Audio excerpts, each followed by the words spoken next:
Halo teman-teman, kami dari Universitas Krishna Dwi Payana, Prodi Perencanaan Wilayah Kota. Di sini kami akan melakukan studi kasus tentang dampak perekonomian mengenai ancaman tenggelamnya Jakarta untuk 10 tahun ke depan.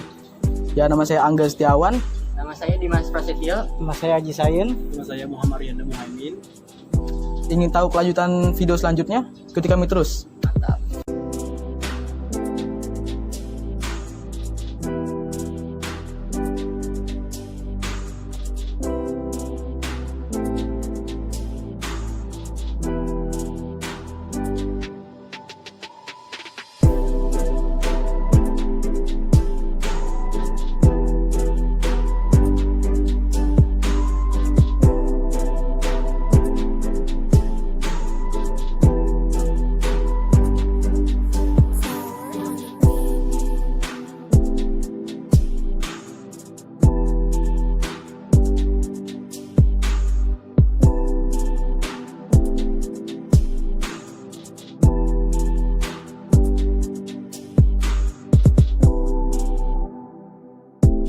Ya, halo teman-teman ya.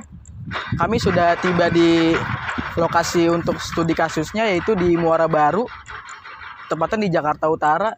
Di belakang kami udah ada objek ya, yang buktinya kalau ancaman Jakarta tenggelam itu udah bukan isapan jempol belaka ya. Jadi dalam kurun 15-10 tahun ke depan itu, kalau tidak dilakukan pencegahan, Jakarta, khususnya Jakarta Utara ini akan tenggelam ya.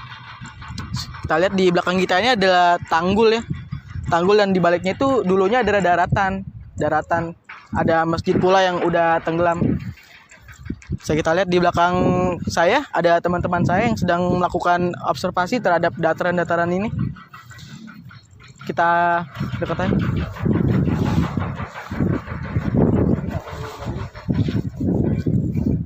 Ayo, Ji. Ya, ini ada Mas Aji. Bagaimana Mas Aji untuk dataran di daerah sini? Gimana kesimpulannya? Kalau untuk dataran di daerah sini kita bandingkan dengan Pondok Gede itu datarannya sangat amat pendek. Seperti yang bisa dilihat di sini, bahkan udah bisa sampai ke daerah. Sudah minus lah. Udah minus. Udah bisa ke daerah ke pemukiman lah. Tadi diukur pakai alat sudah minus 1,5 meter lah ya? Iya, betul sekali. Oke, untuk dampak dari jika Jakarta tenggelam ini kira-kira apa ya Mas Haji ya? Kalau dampak dari Jakarta tenggelam itu seperti perpindahan penduduk yang pastinya sangat amat mengganggu daerah-daerah lain dan tentu saja mengganggu ekonomi dan perekonomian dari daerah lain. Terus, kalau untuk nelayan sudah pasti itu dampaknya pasti akan seperti kehilangan pekerjaan lah ya. Pelabuhannya akan hilang dan sebagainya. Dan tentunya akan menambah pengangguran jika Jakarta ini tenggelam. Untuk pencegahan, pemerintah sudah melakukan, ya kita lihat tanggul di sana. Ini namanya tanggul NCICD ya, yang dibangun pemerintah sepanjang 44 km sampai titik ini, sampai Marunda. Tapi tentunya tanggul ini bukan permanen ya, maksudnya ini hanya temporer yang nantinya lama-lama air laut akan naik juga dan tanah ini akan turun. Dan harus dilakukan pencegahan juga ya. Iya. Ya, kita akan lihat dataran di sebelah sini ya. Saya akan dengan teman saya akan turun ke bawah.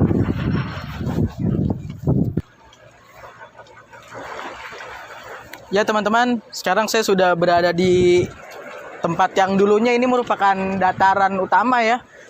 Di samping saya ini, belakang saya tepatnya, sudah ada masjid yang dulunya itu juga daratan. Dan ini merupakan proyek yang dibangun oleh pemerintah untuk pencegahan akan air masuk naik ke pemukiman warga.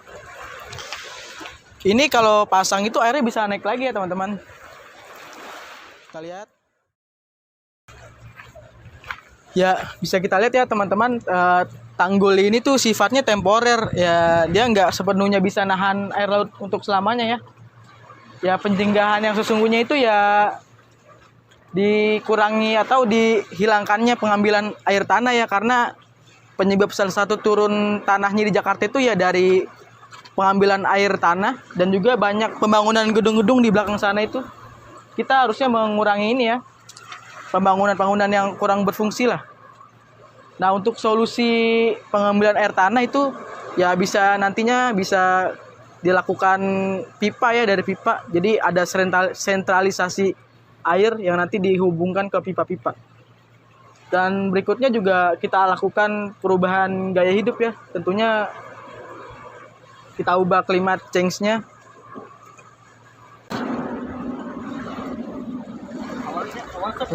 Di sini kita akan berbicara tentang dampak perekonomiannya, khususnya untuk masyarakat Jakarta Jakarta Utara ya.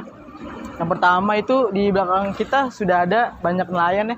Jadi kalau Jakarta tenggelam itu ya khususnya profesi nelayan akan berkurang ya, dan tentunya akan menambah pengangguran. Dan selanjutnya ada pelabuhan-pelabuhan juga, dan jika pelabuhan itu tenggelam ya itu kan pelabuhan internasional, jual beli impor ekspor ya, tentunya nanti akan mengalami kerugian material yang sangat besar ya. Dan tentunya pertumbuhan penduduk akan terjadi di suatu tempat karena akan ada pengungsian yang banyak ya dari warga-warga sini. Tentunya ini merupakan pemukiman yang sangat padat gitu.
Ya, halo teman-teman ya. Saat ini saya sudah berada di Kali Sunter ya. Saya ingin menanyakan bagaimana pendapat warga sekitar mengenai ancaman Jakarta tenggelam pada 20 tahun ke depan nanti. Ya, Mas, dengar saya Mas, namanya Mas? Nama saya Yusuf. Mas Yusuf sudah berapa lama tinggal di Jakarta? Saya udah 20 tahunan tinggal di sini. Mas tahu nggak kalau nantinya itu di Jakarta, khususnya daerah Jakarta Utara, 15 sampai 20 tahun ke depan itu akan terancam tenggelam kalau nggak dilakukan pencegahan yang secara serius. Mas tahu? Saya belum tahu malah. Belum tahu. Oh iya. Jadi faktanya itu Jakarta itu setiap tahunnya ya Mas. Saya Jakarta Utara itu terparah tiap tahun tanahnya turun Mas. Gitu. Pendapat Mas gimana Mas kalau nanti misalkan Jakarta benar-benar tenggelam? Nah, kalau masalah tenggelam sih lebih baik anaknya direlokasi aja sih. Relokasi aja. Ya, terima kasih ya Mas Yusuf atas pendapat yang sudah diberikan. Ya teman-teman, seperti yang kita lihat ya bahwa ancaman Jakarta tenggelam itu tidak bisa dipandang sebelah mata ya. Ya, semoga kedepannya tanah di Jakarta tidak lagi menurun dan masyarakat Jakarta kedepannya siap menghadapi climate change kedepannya atau perubahan iklim, karena itu yang menyebabkan air laut tiap tahun naik juga. Gitu. Saya Angga Setiawan dari Universitas Krisna Dwi Payana Teknik Perencanaan Tata Wilaya Kota mengucapkan terima kasih.